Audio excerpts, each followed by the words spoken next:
think you knew that this was coming as well. This is a necessity for me. B12, women's multivitamins, probiotics.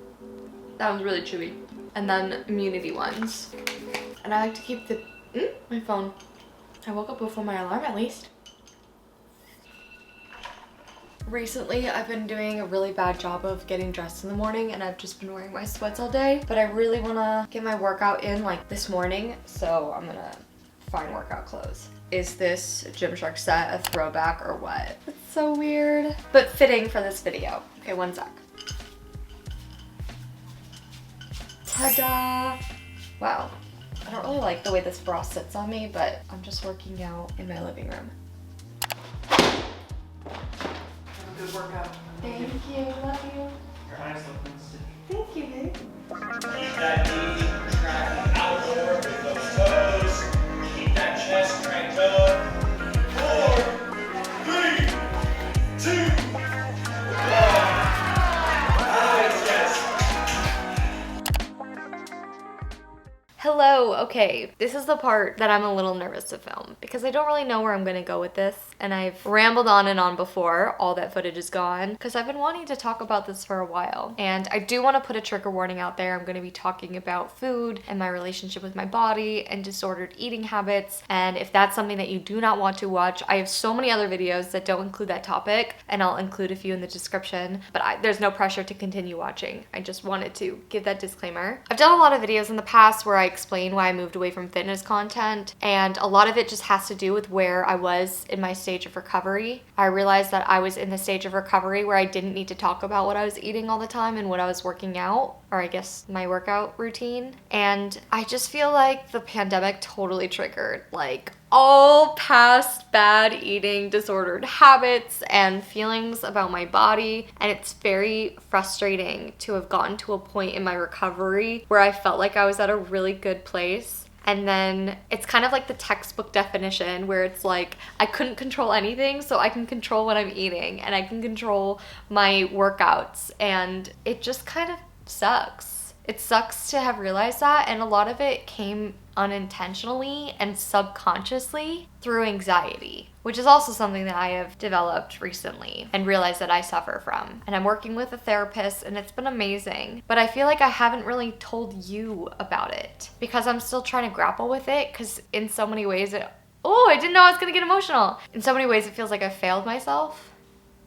I did not know this was gonna happen, so excuse me. It feels like I failed myself in so many ways because all this content that I'm producing, like, I'm feeling good and confident in my body. It's like, I really do. I really, really do. Like, I feel like I'm making the best content I've ever made. I feel the most confident in myself and my abilities. And so it's like this struggle with myself where it's like, then why am I having these like impulsive thoughts in which I'm very tempted to restrict? I'm having these thoughts that are negative, talk about my body, and I'm having to consciously fight them. And I know that's the strength. That's the Emma that I know that I haven't lost. But it's very difficult and overwhelming to then still deal with those like negative thoughts when you've worked so hard to control them. And that's why I really do feel like the pandemic has just kind of like, it's almost like the table is full and then there's the tablecloth that's under it, and then you're trying to do the magician trick where you're trying to quickly take the tablecloth out of it and then you accidentally spill all the plates on top. For some reason, that's like the image and description that comes to mind about where I'm at mentally, but it really does feel like I'm like trying to pull this magician trick and I'm like fucking struggling, and the spaghetti's on the wall and my wine is in my lap and I'm like trying my best to control it and like trick myself, you know? Everything's fine. I'm good. Kind of over that. And guys, I put my 2 weeks in at my job, and it's a big decision. I have a lot of faith in myself as an actor, and I'm really going for it. It's a self-doubt that just fucks with me so bad because for so much of my life I feel like I've had self-doubt, and then it's like I felt like I was at a really good place. Even in the pandemic, even in the beginning of the pandemic, I felt like I was on like top of the world, and to then have these feelings of self-doubt, it's very frustrating. And I guess I just, if this helps anyone else, that's all that matters to me.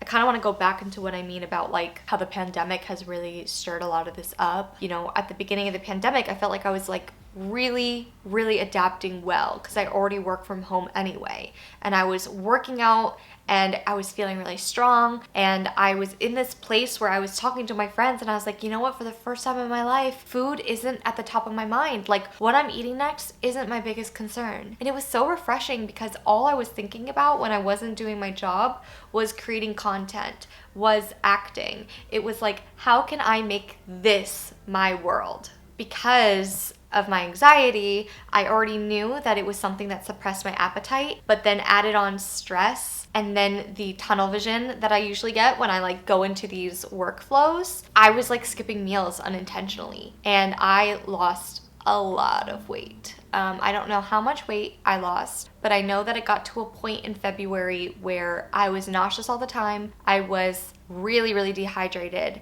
and I had a headache, and I had no energy, and the bags under my eyes were insanely big and purple. And I ended up going to the doctor because I thought maybe I had, I don't know, iron deficiency or something. And I was telling the doctor, and the doctor's like, hold up, you lost how much weight in this little amount of time? And that's when it really hit me. I was like, oh my God, I wasn't taking care of myself. And it was this rapid weight loss, this rapid, like almost unnecessary weight loss. But then here's the part that's like struggling with me is like, it was unintentional, but I liked how I looked. So I'm in this situation in which I'm like, this wasn't healthy, and the way that I got to this place wasn't healthy, but I like how I look physically. How can I sustain that? When I need to remember like the place that got me, like how I got there wasn't healthy. Like it was a huge deficit. And then I was also like working out so much. And it wasn't that I was working out too much. It was just I was working out so much, and then I wasn't giving myself the nutrients that I needed in order to actually like function. Literally, I was so tired all the time. I couldn't concentrate, I couldn't sleep. And that's where a lot of the struggle came in, because that all happened unintentionally. It was really my anxiety, and I was working with my therapist to communicate like, I'm skipping meals and it's not on purpose, and for the first time I'm forgetting to eat, and I know that's not good. And then it's like, but I kind of like the way that I look right now because I look really cut. I feel like I, look pretty good. And it was like, I loved how I was feeling at the beginning of the pandemic. And then it got me, then this added on stress and anxiety just caused me to lose a lot of weight. And that just wasn't sustainable. And that's the thing that it's like really fucking with me, because it's like, I don't want to sustain something that I know isn't healthy. And it's just this like, again, I feel like I'm just like always at odds with myself. And so a lot of like what I'm looking forward to when I'm not working anymore, or just for right now, I don't know what the plan is, guys. I want acting to be my full-time job. So I'm like, I just need to free up some fucking mental space and turn off my phone for 24 hours, because I haven't turned my phone off for 24 hours in 6+ years. Like, I don't remember a day in which my phone has been off, which is like very scary to me. And we can have a whole other conversation about that. I guess like I'm at this place where it's like, I don't want to sustain something that wasn't healthy. And I'm kind of battling those thoughts right now. And I think it's easy to point to the pandemic and be like, you're the reason why this is happening to me, when I just need to look in the mirror and realize that it's coming from within. I think a lot of why I didn't want to talk about this is because if we look at the media, like my body type is glamorized. It's like what people want. People want to be thin. I feel like my problems and insecurities aren't good enough. But then it kind of goes back against society, and it's like, why do we have to pit women and their insecurities against each other? Like, our insecurities shouldn't be up for competition, and I have every right to feel insecure in whatever I feel insecure about. And I felt really insecure about my weight loss. I've actually been really working through my anxiety to make sure that I'm eating enough meals. I don't own a scale. I haven't owned a scale in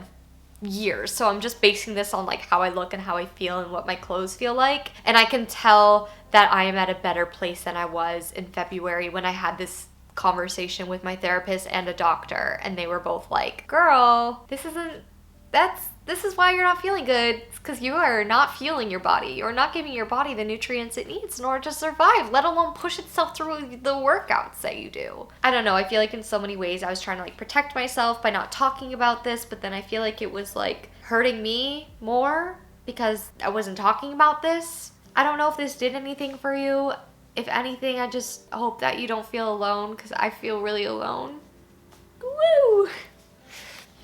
I've been feeling really alone because I feel like I haven't been able to talk about it because I felt like it wasn't valid. I just felt torn because I felt like no one was really watching my videos too. So it felt like I was like speaking to the void, and then I felt even more vulnerable, if that makes sense. But I feel really ready now, especially because I'm taking this leap of faith in my career. I wipe these tears. I'm not looking for validation. It's just feels good to kind of get this off my chest because it's been weighing on me for a really long time. And I hope that we can get to a place where we can have these conversations and continue to talk about our insecurities and how we really, really feel. No bullshit, no judgment, just like breaking it down. That's what I want.